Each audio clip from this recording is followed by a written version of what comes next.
साथियों, आज हम वाल्मीकि रामायण के बालकांड के 63वें सर्ग की कथा सुनेंगे। इस सर्ग में विश्वामित्र जी ने पहले तो ऋषि पद की प्राप्ति के लिए तपस्या की है। उनके ऋषि पद की प्राप्ति हो जाने के बाद मेनका ने उनकी तपस्या में विघ्न डाला है और उनके 10 वर्ष बर्बाद कर दिए हैं।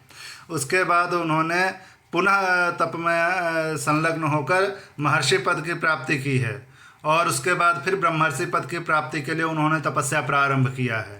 इससे हमें ये सीख लेनी चाहिए कि भले ही एक बार हम अपने प्रयास में असफल हो जाएं या कहीं भटक जाएं, लेकिन जैसे ही हमें होश आए तो हमें फिर से अपने लक्ष्य की प्राप्ति के लिए प्रयत्न शुरू कर देना चाहिए।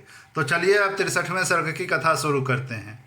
श्री सीतारामचंद्राभ्याम नमः। श्रीमद् वाल्मीकि रामायणम बालकांडम 63तमः सर्ग। विश्वामित्र को ऋषि एवं महर्षि पद की प्राप्ति, मेनका द्वारा उनका तपोभंग तथा ब्रह्मर्षि पद की प्राप्ति के लिए उनकी घोर तपस्या।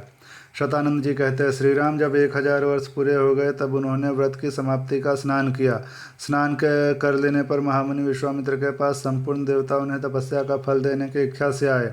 उस समय महातेजस्वी ब्रह्मा जी ने मधुर वाणी में कहा, मुने तुम्हारा कल्याण हो, अब तुम अपने द्वारा उपार्जित शुभ कर्मों के प्रभाव से ऋषि हो गए हो। उनसे ऐसा कहकर देवेश्वर ब्रह्मा जी पुनः स्वर्ग को चले गए। इधर महातेजस्वी विश्वामित्र पुनः बड़ी भारी तपस्या में लग गए। नरश्रेष्ठ तदनंतर बहुत समय व्यतीत होने पर परम सुंदरी अप्सरा मेनका पुष्कर में आई और वहां स्नान की तैयारी करने लगी। महातेजस्वी कुशिक नंदन विश्वामित्र ने वहां उस मेनका को देखा। उसके रूप और लावण्य की कहीं तुलना नहीं थी। जैसे बादल में बिजली चमकती हो, उसी प्रकार वह पुष्कर के जल में शोभा पा रही थी। उसे देखकर विश्वामित्र मुनि काम के अधीन हो गए और उससे इस प्रकार बोले, अप्सरा तेरा स्वागत है, तू मेरे इस आश्रम में निवास कर। तेरा भला हो, मैं काम से मोहित हो रहा हूँ, मुझ पर कृपा कर। उनके ऐसा कहने पर सुंदर कटि प्रदेश वाली मेनका वहां निवास करने लगी। इस प्रकार तपस्या का बहुत बड़ा विघ्न विश्वामित्र जी के पास स्वयं उपस्थित हो गया। रघुनंदन मेनका को विश्वामित्र जी के उस सौम्य आश्रम पर रहते हुए 10 वर्ष बड़े सुख से बीते। इतना समय बीत जाने पर महामुनि विश्वामित्र लज्जित से हो गए, चिंता और शोक में डूब गए। रघुनंदन मुनि के मन में रोषपूर्वक यह विचार उत्पन्न हुआ कि यह सब देवताओं की करतूत है। उन्होंने हमारे तपस्या का अपहरण करने के लिए यह महान प्रयास किया है। मैं काम जनित मोह से ऐसा आक्रांत हो गया कि मेरे 10 वर्ष एक दिन रात के समान भी बीत गए। यह मेरी तपस्या में बहुत बड़ा विघ्न उपस्थित हो गया। ऐसा विचार कर मुनिवर विश्वामित्र लंबी सांस खींचते हुए पश्चाताप से दुखित हो गए। उस समय मेनका अप्सरा भयभीत हो थरथर कांपती हुई हाथ जोड़कर उनके सामने खड़ी हो गई। उसकी ओर देखकर कौशिक नंदन विश्वामित्र ने मधुर वचनों द्वारा उसे विदा कर दिया और स्वयं वे उत्तर पर्वत हिमवान पर चले गए।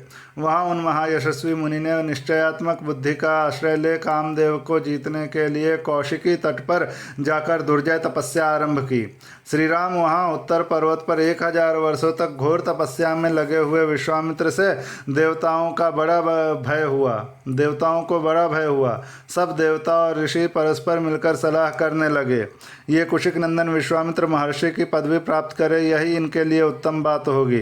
देवताओं की बात सुनकर सर्वलोक पितामह ब्रह्मा जी तपोधन विश्वामित्र के पास जा मधुर वाणी में बोले, महर्षि तुम्हारा स्वागत है। वत्स कौशिक, मैं तुम्हारी उग्र तपस्या से बहुत संतुष्ट हूँ और तुम्हें महत्ता एवं ऋषियों में श्रेष्ठता प्रदान करता हूँ। ब्रह्मा जी का यह वचन सुनकर तपोधन विश्वामित्र हाथ जोड़ प्रणाम करके उनसे बोले, भगवान, यदि अपने द्वारा उपार्जित शुभ कर्मों के फल से मुझे आप ब्रह्मर्षि का अनुपम पद प्रदान कर सके तो मैं अपने को जितेंद्रिय समझूंगा। तब ब्रह्मा जी ने उनसे कहा, मुनिश्रेष्ठ, अभी तुम जितेंद्रिय नहीं हुए हो, इसके लिए प्रयत्न करो। ऐसा कहकर वे स्वर्गलोक को चले गए।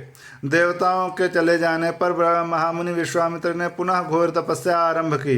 वे दोनों भुजाएं ऊपर उठाए बिना किसी आधार के खड़े होकर केवल वायु पीकर रहते और तप में संलग्न हो गए। गर्मी के दिनों में पंचाग्नि का सेवन करते, वर्षा काल में खुले आकाश के नीचे रहते और जाड़े के समय रात दिन पानी में खड़े रहते थे। इस प्रकार उन तपोधन ने 1000 वर्षों तक घोर तपस्या की। महामुनि विश्वामित्र के इस प्रकार तपस्या करते समय देवताओं और इंद्र के मन में बड़ा भारी संताप हुआ। समस्त मरुदगणों सहित इंद्र ने उस समय रंभा अप्सरा से ऐसी बात कही जो अपने लिए हितकर और विश्वामित्र के लिए अहितकर थी। इस प्रकार श्री वाल्मीकि निर्मित आर्ष रामायण आदि काव्य के बालकांड में 63वां सर्ग पूरा हुआ।